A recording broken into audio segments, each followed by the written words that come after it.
Good morning, John. Thank you for taking the time to join us today. Good morning, Ladies, Steve. ladies and gentlemen, we have John from Tecsew with us this afternoon, or this morning, apologies, this morning. John, just want to take a moment just to introduce us to yourself and your organisation. Yeah, sure. So I'm Managing Director at Tecsew, a business I set up part-time at the age of 18, full-time from the age of 21, grand old age of 59 now. So we specialise in the manufacture of canvas canopies for high-class yachts, powerboats, supplying various UK dealers of our various brands of boat, also private clients, and a little bit of diversification, which came around through COVID. Two other brands that we set up: Heritage Garden Canvas, Heritage Garden Upholstery, which produce upholstery into a garden environment, and we've seen an explosion in outdoor buildings, so basically canvas panels with windows and zips to enclose those structures. Amazing.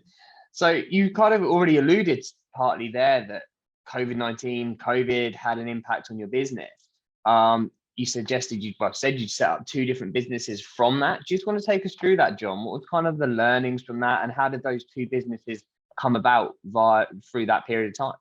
Well, so COVID, besides all the the damage that was done, actually created opportunities as well. So I need to mention my wife is my fellow director here. But what we did, we took the opportunity to sort of roll up our sleeves and get stuck in and deliver a lot of the projects that have been on the back burner. So we'd already had the idea around the Heritage Garden brands, but running a business, it can be very difficult to find the time to brainstorm, should we say. And so we actually, the estate where we are, it was like a ghost town, but we were in every day. We didn't take one day off through COVID, and we were actually here to 10 o'clock in the evening sometimes. So wow. We went through the complete digital online profile of the company, just tightened everything up. Everything from all manner of online resources with so directories with telephone numbers and bits and pieces, and you find they're wrong and there's wrong information that hasn't been updated. But with the Heritage, we were able to put the time, effort, and real focus into getting the brands right to launch. So did you kind of use COVID then as the opportunity to take in some cases, well, most cases, the forced amount of time that as business owners we were given, which is unusual. You used that time to really kind of reinvest that back into making sure the digital footprint was cleared of all companies, or that was just kind of like the Heritage side of the business? No, all companies. So even with what we had online, that because you entrust staff to, which obviously should be done as a business, but sometimes it's good as the owner to go in and let's say just read everything that's on a website. And from an owner's perspective, you know, we've got a very large website. There are over 12,000 photos with the main core business. It's something that's grown over the years. Yeah. And so it's not easy it's not a few pages to go in and just verify the content. But at the core business, we couldn't operate. So marinas were looked on as holiday homes. So access was refused. So our staff weren't allowed to attend to marinas. Okay. And local marinas had actually furloughed staff. So the boat dealers that we work for, even if the boats were complete in-house in the factories, let's say in Germany, if they came into the country, they never had the craneage staff to get them off the back of the boat, off the low loader.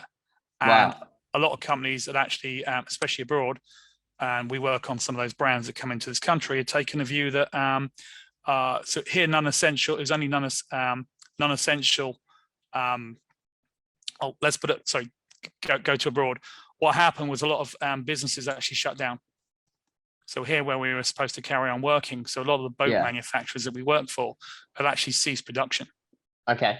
With government support, so very different. So we had work on the books, but the boats weren't coming in. Boats that were here, we weren't allowed to work on. So we had to furlough our staff. And we had a bit of a pivot around. So initially, we wanted to get income coming back in. And so we started manufacturing safety screens. So, but large format. And everybody was making screens, but what we were doing was using the window vinyls that Yeah. we use. So I think everybody's been into a Costa coffee house, and they can't hear you, you can't hear them through the solid perspex. There's no sound transmission. Okay. So, and there was a massive shortage of clear hard plastics to manufacture these screens. So everybody was manufacturing desk screens as we were, but what we were also doing is manufacturing these very large formats. So perhaps 2.4 meters, the height that would just go underneath a door, and they were large screens that could be wheeled in and used in a care home at the size of a bed.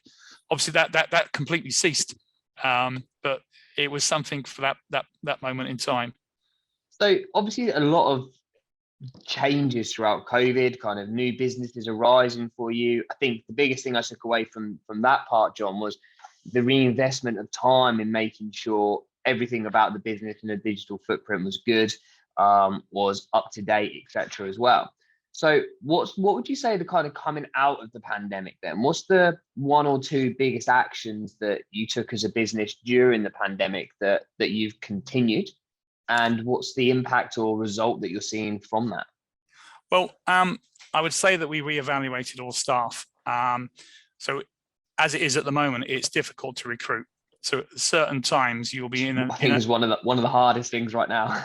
It's hard. It's hard at the moment. So at certain times you can advertise and you'll be inundated with high quality recruits. Yeah. What tends to happen at the moment is, dare I say it, I can put most of CVs in the bin. Because we're very cool. You can find, so a lot of the CVs that will come through at the moment, people that have maybe been in paid employment 15, 20 years, and they've never been in a position for more than 12 months. Yeah. You know, that's alarm bells, and it's telling you something straight away. So it's, if you talk to an advisor or take coaching on recruitment, it's all about taking the right person in the first place. 100%. But sometimes you have a position that has to be filled. Yes. And with the best will in the world, there isn't the right person out there to do it. My biggest, I guess, recommendation around recruitment is try and be preemptive. Try to recruit not when you actually need that position fulfilled at that time. If you can give yourself 3 months, perhaps, to fulfill a role, then you have a choice, and the right person can walk through the door. That won't always be the case. You know, you could have a critical employee that leaves the business, but it can be beneficial to be preemptive and try and recruit before that dire need comes. And that gives you also time perhaps for training up front as well. So, you know, rather than having somebody come into the business that maybe hasn't got all the skill sets that you require, and then requiring them to get up and running in a short course of time, it's a way of mitigating that. I agree with that point wholeheartedly, actually. And I think for me, when you work the timelines back from recruitment, all of a sudden it makes sense to be kind of like a minimum 3 months ahead. You know, by the time they've handed in their notice, well, that's month 3 gone. Then you've done the interview process. Then all of a sudden, when you work it back, 3 months plus kind of makes complete sense. So in your whole journey, John, you know, since 18 part-time, 21 full-time, in those years that have been since, what's the kind of biggest learnings then you've taken as an owner? What do you think the pivotal points in your journey that have really stood out for you and have given you the biggest learnings? So most business owners are probably extroverts. Do it my way, or don't do it at all. That's all wrong. And it's probably the sort of attributes that encourage you to work for yourself. You need to take advice. You need to have an open mind. You need to be prepared to learn. You need to be prepared to try things. Don't discount anything if you haven't tried it. You really do need to. You can have such big gains in a business by perhaps changing a process. It could be recruitment. It could be how you reward staff, how you mentor staff. You can see real positive gains. Those aren't natural skills to most people, and it is a science. You know, the best ways of that they're documented, and you know that's when you need support. So when I started, there was no support that I was aware of, and if there was, it's very difficult to find out about. You know, now with the internet, it's so easy. I would say with support as well, it needs to be or any paid services you take on, you can have a massive difference between working with the best and working with those that won't deliver added value to your business. And we've learned that. So, you know, I agree. Yeah. if you're paying for coaching, you're paying for support, you're paying for marketing advice, you need to set KPIs, you need to have a clear plan of what you want installed, and you need to be able to measure it and see it being delivered. But you need 100%. to have an open mind. There's no point working with anybody if you're going to tell them how it should be done. Yeah. No harm in telling them how you think it should be done and how you've been doing it, but you need to be prepared to try different things. So what would you say kind of the biggest issues in the business are that on your journey that caused you to almost go and seek that advice and seek that help along the way? What were the issues kind of as the owner? I think a lot of business owners out there will relate that quite often you start a business where you're very technically capable in the product or the service, not necessarily in running and owning a business as a whole. So you spoke very highly there of advice and support. What were the issues you kind of that stand out for you in your journey that caused you to go and seek that advice and support? Okay, so I'm going to cite some examples. These are from people I've spoken to in business that have started a business. We're talking early stages. So you may have to write a business plan, but don't know how to read a balance sheet. Yeah. You've got no idea how to put a cash flow forecast together, but the banker insisting you want finance. You know, I'm told we're on an enterprise zone, and I think we were the only, or just us and one other company that qualify for grant funding. But it's the ability to actually write a proper business plan, put all the financials together, and so you just need a big skill set that you would have never. You're going to sink or swim. So, like I say, for, the business is, you've got it off the ground, it's going well. You need to borrow, and that's much easier now. So when I started, a lease was a 21-year full repairing lease. If you sold the lease on 8 years later, and it was sold on and sold on again, if the company went bust that held that lease for the 21-year period, they could come back to you, and we would be liable for the lease. Everything had to be secured against your house, and so when you're young, you haven't got equity. So even if you are prepared to put it at risk, and that stops the growth of the business. So now it's easier that there is funding circle. The banks are much more approachable. Yes, you may still need to provide, you know, security, but there are other routes. You know, perhaps it's going to cost you a little bit more in interest. But yeah, networking as well is key. You really need to make yourself aware of everything that's out there. So like the Solent LEP, local universities, you need to sign up to all the newsletters.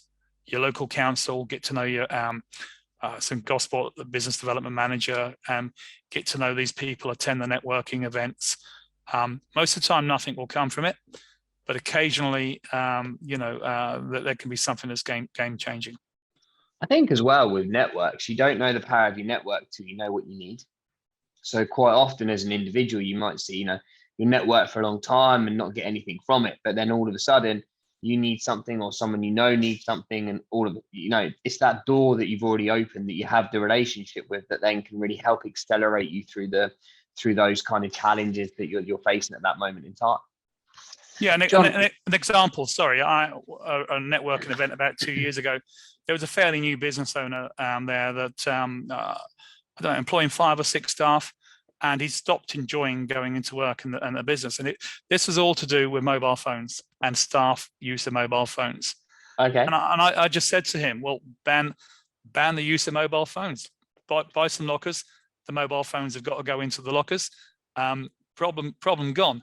And if you can retrain their behavior, then maybe, you know, 4 weeks, 6 weeks later, you can come back and say, look, I'd like to readdress this.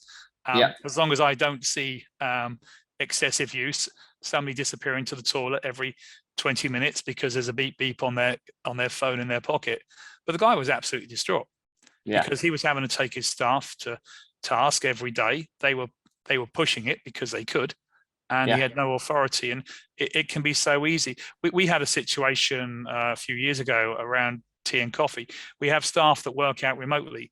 So it's difficult to say a strict rota in terms of who does the washing up and makes the tea and coffee.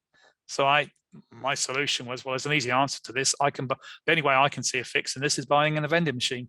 So you have 4 cups of coffee a day. If that's going to cost you £1.50 a cup, that's £6 a day, £30 a week. Or I can give you 15 minutes. You sit here and talk about it between yourselves and come up with a solution, because this is the only way I can fix this. Yeah. Vending machine has gone away. Yeah. I think it's really interesting there that you use the team to discuss things for themselves and come out with a solution, rather than just presenting, here's a problem, this what I'm going to do. And I think what that really shows is motivation and trust within your team. Yeah, I very much engage people in decisions. I'm very open, and mantra here is to try and make Tecsew a nice place to work, a good place to work. Trying to make it not all about the money. So it's difficult because you can have the wrong person come in sometimes, and you're not sure, you don't know they're a problem until they've been in 2 or 3 months. And I always look at it as a football team. You can get one person comes in, upsets the dressing room, but sometimes 100%. You get a great team that perform well above their individual abilities because they've really got the right spirit. 100%. And I guess for me, that leads me on to ask you a direct question, John. I was like, what motivates you? So what keeps you going? What gets you out of bed every morning and enjoying building the business and going to that next stage?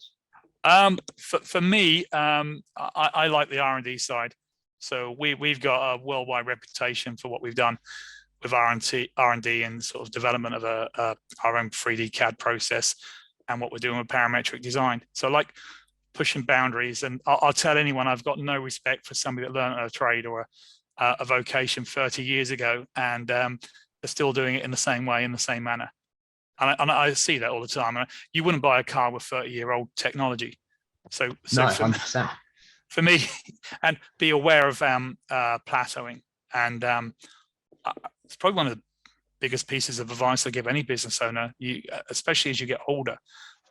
Quite often people will plateau, they'll start to look at retirement. I've got like a full-on attitude. I just want to deliver. We just want to progress. We want to achieve. And for me, it's more about running out of time before I retire than because I think that would rub off on the staff as well. So if they see a business where the owners are getting older and perhaps think they're looking to wind down the business, you're putting that culture into the business, and you're not very attractive then for younger people to come into the business. So it all starts from the directors, the people at the top, or the people that those staff engage with. And if they've got the wrong attitude and put out the wrong signals, I'll have a word with people that come in with a Monday morning. You know when you say good morning, hello, do you have a nice weekend? And yeah, you just get that negativism. And so I'll make them aware that rubs off onto everybody that they work with. And how would you like it if you turn around to me and I gave you the grunt or the 100%. And if you've got the right people in, they'll take that on board, and they'll learn from it. That's great.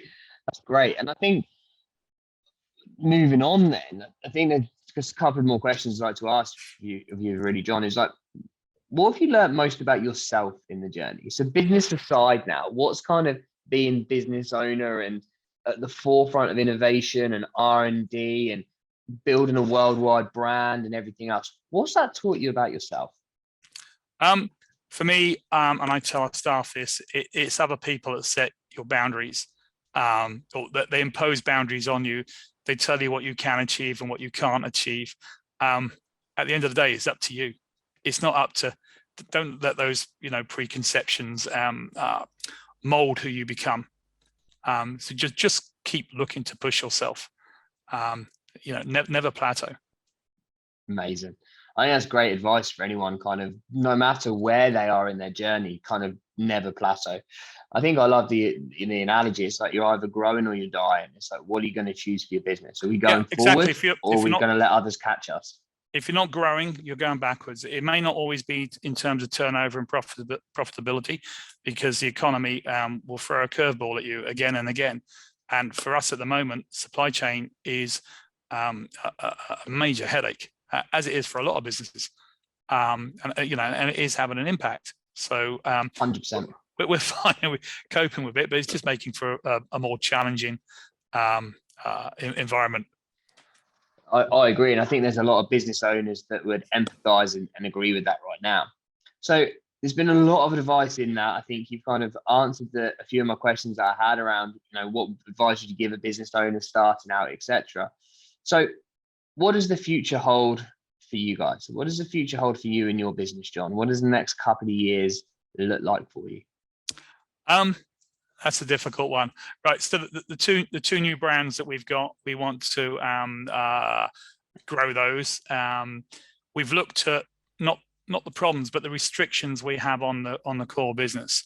So with a yachting business, most people will want an on-site meet, and they'll want the product installed on their yacht.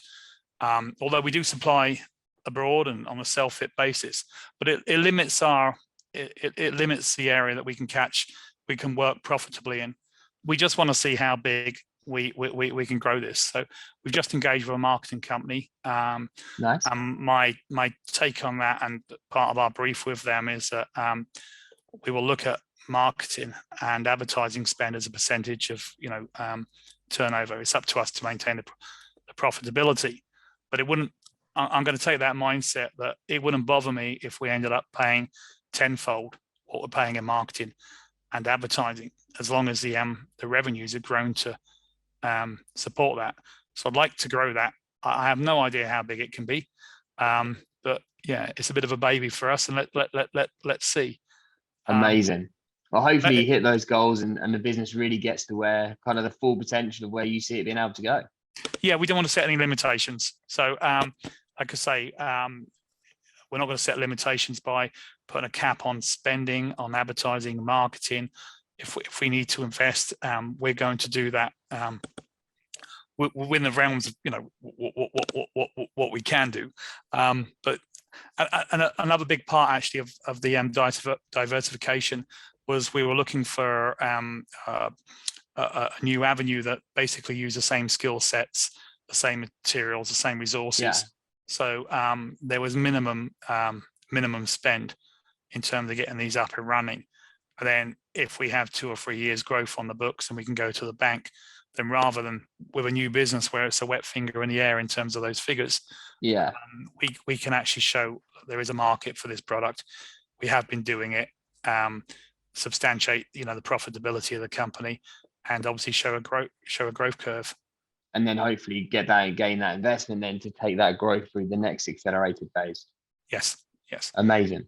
And we're not going to lose sight of the core business. That's very important. Yeah, kind of understand, kind of keeping control of where you started and kind of the core elements that got you to where you are today as well. Yeah.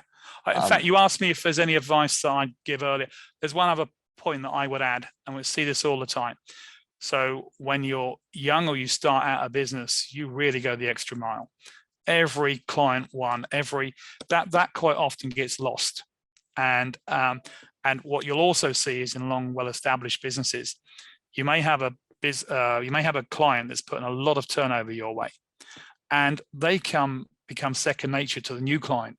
There's only giving you 1/10 of the income, and because you take them for granted. Yeah, I feel sometimes I feel like this from some of our suppliers. So part of my mantra is that we treat every client as though we've just won them. That's amazing. And as though we were at the beginning of the business. So if you were to do any research on the business, look at reviews, look on forums, and I keep an eye on all of this. Customer service really is key. We really do go the extra mile. Amazing. Well, look, John, I think there's so much advice in kind of that short space of time. So thank you ever so much. I really appreciate you joining us today. And yeah, You're thank welcome. you for your time. Thanks, Okay. John. Cheers. Thank you, Take Steve. care. Cheers. Bye. Bye-bye. Bye.